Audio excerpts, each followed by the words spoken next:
अस्सलामुअलैकुम। बालाकोट के सियासी मैदान से तासब की सियासत का एक बार फिर से आगाज हो चुका है और दूसरी जानब बालाकोट के अवाम के लिए एक अच्छी खबर भी है सियासी हवाले से। सबसे पहले बात कर लेते हैं कि तासब की सियासत जो है इसका क्या तल्लुक है। तो ये जनाब जुनैद अली कासमी शाह साहब और मियां ज़रमान साहब के दरमियान जो टिकट की लड़ाई है, तो इससे ये कहानी शुरू हुई है। माजी में जो भी सूरत थी वो सब यकीनन आपके सामने है और अभी जो लॉबी बड़ी स्ट्रांग है जो कि मियां साहब को आगे लाना चाहती है और मियां साहब को मजबूर कर रही है कि आपने हर हाल में मैदान नहीं छोड़ना, आपने डट के खड़े हो जाना है। तो वही लोग जो हैं वो एक मरतबा फिर जो है माजी की तारीख को दोहराना चाहते हैं और वो पुराने वाक़यात को एक मरतबा फिर सामने लेके आ रहे हैं कि भाई इन लोगों ने तो वोट दिलाए थे, तो इनका साथ हम किस तरह से दे सकते हैं। माजी करीब में आपने देखा होगा कि सैयद मजहर अली कासमी शाह साहब की खुद कंपेन की थी मियां साहब ने। तो ये तमाम तर सूरत हाल जो है वो आपके सामने हैं, लेकिन पुरानी चीज़ों को लाने का यहाँ पर मकसद ये है, सिर्फ मियां साहब नहीं बल्कि यहाँ पर जितने भी उम्मीदवार हैं इन चार मौरूसी सियासी ख़ानदानों के, तो इनकी अपनी कारकर्दगी ऐसी नहीं है कि जिसको अवाम के सामने लाएं और फिर उस पर ये वोट हासिल करें। दूसरी चीज़ ये है कि आइंदा का लायामल या कोई ऐसा मंशूर भी इनके पास नहीं होता कि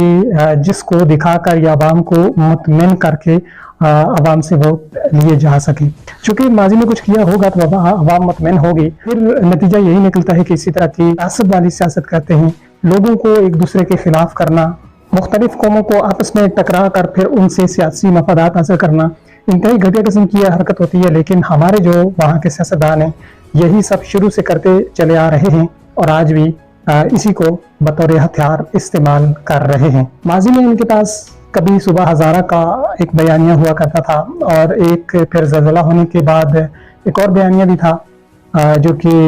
बकरियाल सिटी के नाम से कि लोगों को वहाँ पर ज़मीन प्लाट वगैरह अलाट किए जाएंगे। तो फिर हुआ कुछ इस तरह के दो नौजवान वहाँ पर भी टपक पड़े कि भाई आओ सारे चलते हैं मिल के हासिल कर लेते हैं। तो ये लोग बड़े परेशान हो गए कि भाई ये तो सच में ही अब इस मसले को हल करने लगे हैं। तो उन्होंने एहतजाज भी किए, सब कुछ किया, तो पता चला कि ये तो कुछ होना ही नहीं है। तो उस वक्त ये सारे लोग पीछे हट गए, जिसकी वजह से इनका वो जो बयानिया था वो बुरी तरह से फ्लॉप हो गया। क्योंकि अब आवाम जो है वो सवाल उठाती है कि जब ये लोग इस हक के लिए आवाज़ उठा रहे थे, आप तो इनके साथ थे नहीं और न ही आप लोगों ने इनका साथ दिया, तो इस बयानिया को इलेक्शन के अंदर आप ये फरोख्त नहीं कर सकेंगे। तो अब इनके पास जो एजेंडा रहा है वो यही है, तासब की सियासत। इसके साथ साथ अच्छी खबर यह भी है कि बालाकोट में जो सोशल मीडिया सर्वे हो रहे हैं उनके मुताबिक पाकिस्तान तहरीक इंसाफ के जो नामजद उम्मीदवार हैं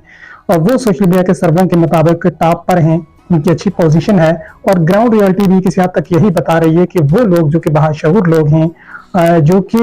इन चार मौरूसी सियासी खानदानों से थक चुके हैं, वो ये समझते हैं कि ये हमारे मसाइल का हल नहीं बल्कि ये मसाइल की जड़ ही ये हैं। तो वो लोग अब कोई नया चेहरा तलाश करना चाहते हैं और मेरे ख्याल में कानूनदान हैं मुनीर खान लुघमानी साहब, तो उनसे बेहतर इस वक्त में कोई ऐसा शख्स नहीं हो सकता। तो कम से कम इनसे जान छुड़ाने के लिए उसको आजमाना चाहिए और दोनों नशिस्तों पर पीटीआई के टिकट पर आने वाले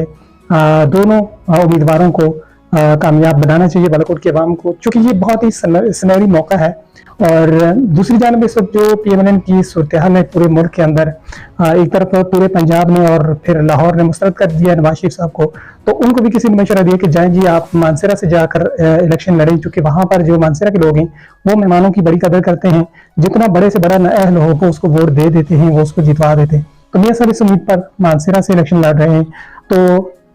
अभी जो इनकी सूरत हाल है वो तो पूरे मुल्क में आप देख सकते हैं और अगर आपने अपना वोट PMLN को वहां पर दे भी दिया तो ये जाएंगे फिर अपोजिशन में और उसका फिर नतीजा क्या निकलना है। और अगर आपने तहरीक इंसाफ को वहां पर वोट दे भी दिया तो उसका फायदा सबसे बड़ा तो ये होगा कि कम से कम इन मौरूसी सियासी खानदानों से हमेशा के लिए जान छूट जाएगी और ये जो एक सिलसिला कई दहाइयों से चलता आ रहा है इससे जान छूटेगी। अब जो कि यंग जनरेशन पूरी तरह से इनको जान चुकी है, इनकी जो एक थर्ड क्लास बयानिए होते हैं आवाम को लड़ाने वाले, नफरत वाले, उन सब चीज़ों को जान चुकी है। और अभी ये जो कहानी बनाई गई थी, दोबारा रिपीट किया गया था उस पुराने वाक़े को लेकर, तो इस तरह की जब माहौल बनाया जाता है तो इसका नुकसान ये होता है। पिछले एक इलेक्शन में भी जब मियां साहब किसी की कंपेन कर रहे थे तो उसमें अहमद शाह साहब के खिलाफ उन्होंने इसी तरह से मजहबी मुनाफरत फैलाने की कोशिश की थी, जो कि इंतहाई काबिल मजम्मत इक़दाम है। लेकिन होता रहा ये सब, और अवाम जो है वो भी किसी हद तक इन लोगों के पीछे चलती है। उसकी सबसे बड़ी वजह, जब भी मैं इस कॉम्प्रस्टी की बात करता हूँ ना, तो बहुत सारे लोग इस पर एतराज़ भी करते हैं कि यार ऐसा तो कुछ भी नहीं है। तो आपको मैं ये भी बता दूं कि सन 2002 का इलेक्शन था, उस वक्त हम तो बच्चे थे, लेकिन कम से कम हमें ये वाकया याद है कि खुद कैंपेन करने के लिए कायदी जमीयत मौलाना फजल रहमान साहब वहाँ पर गए थे, और उस वक्त शेखुल हदीस हजरत मौलाना सैयद गुलाम नबी शाह साहब कौमी असम्बली की नशिस्त पर थे, और कारी मोहम्मद अफजल मरहूम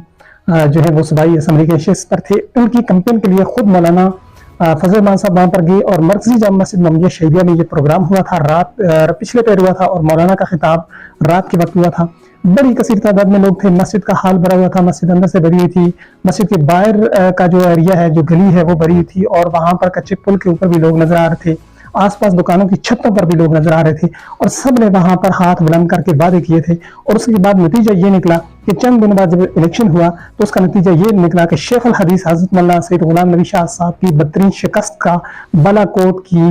सड़कों पर जो है वो जश्न मनाया गया, यानी कि सरदार ग्रुप की जीत का जश्न मनाया गया। तो जाहिर है उनके मुखालिफ लड़ने वालों की शिकस्त का ही जश्न हुआ। तो ये हमारी जो मजहबी वाबस्तगियाँ हैं वहाँ पर सिपा सलाह वाले भी हैं, वहाँ पर जमीयत उलमा इस्लाम को लोग सपोर्ट करते हैं, लेकिन वोट की हद तक नहीं करते। वोट की हद तक सिर्फ इसलिए नहीं करते क्योंकि वहाँ पर ये जो कौमियत का और लिसानियत की जो तकसीम है ये बहुत ज़्यादा हावी है। कौमियत का भूत हर बंदे के ऊपर सवार है, जिसकी वजह से वहाँ पर मजहबी रहनुमा भी हैं, वो भी कभी भी कामयाब नहीं हो सकते। तो अब इससे निकलने के लिए एक बेहतरीन रास्ता है, मनीर खान लुकमानी साहब को आपने जितवाना है, तहरीक इंसाफ को जितवाना है, और यहीं से इंशाल्लाह आगाज होगा। और नेक्स्ट टाइम जो है वो यहाँ पर इन 4 मौरूसी सियासी खानदानों के अलावा वहाँ पर मजहबी रहनुमा भी इलेक्शन में हिस्सा भी लेंगे और वो जीत भी पाएंगे, जहाँ से आपने इस 2024 के इलेक्शन में बाकायदा तौर पर आगाज करना है, और इन पुराने चले हुए कारतूसों को और इनके तमाम तर करतूतों को आपने जान लेना है, इनके हथकंडे, इनके बयानियां आपने जान लेने हैं। और जो लोग इनके आगे चमचगिरी करते हैं, जो लोग आगे आकर फसाद पैदा करने की कोशिश करते हैं, इनकी शक्ल भी आपने पहचान लेनी है, चूंकि यही हमारी पसमानदगी का और यही हमारी तबाही का बास बन रहे हैं। शुक्रिया।